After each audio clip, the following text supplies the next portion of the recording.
Bonjour à toutes et à tous, aujourd'hui on va parler du film Sirat, fait par Olivier Lax. J'ai adoré. J'ai adoré les gars. Il a été, je crois, au festival de Cannes, si je dis pas de conneries. Et donc ça se passe au Maroc. Et donc c'est un père avec son fils qui va décider de partir à la recherche de sa fille, qui est plutôt, voilà, elle aime bien les soirées techno. Du coup il va partir dans une soirée techno. Je vais pas essayer de spoil tout le film parce que vraiment il faut que vous allez le voir. Comme d'habitude, je vous dis d'aller les voir des films et j'ai pas d'abonnés, donc personne va les voir. Mais c'est pas grave, on continue parce qu'il faut faire la propagande de notre fabuleux cinéma quand même.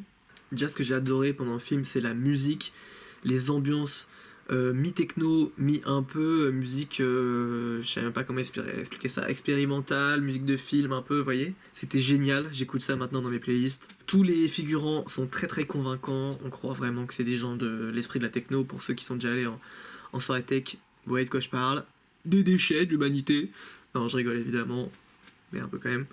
Et en fait, le film parle du fait que est-ce qu'on peut réellement encore être libre dans notre monde sans être dans une société. C'est-à-dire que là, c'est des gens qui sont du coup anti-sociétal, qui vivent hors de la société, des gens qui vivent par eux-mêmes, avec un camion, des provisions, de l'essence, et on enjoy la vie. Et en fait, on comprend que c'est plus trop possible de vivre cette vie-là, et qu'en fait, la société te rattrape. Notamment avec le plan de fin, dont je vais pas spoil, malheureusement. Le jeu de l'acteur là, comme il s'appelle lui, le daron, Sergi Lopez, incroyable.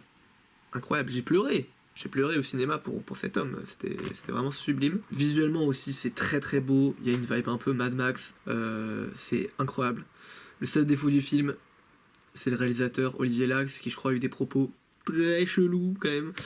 Je crois qu'il avait dit des trucs sur les juifs et tout, que des gens qui avaient vécu le génocide, bah ça leur avait permis de grandir, tout ça. Oh, t'as craqué, gros.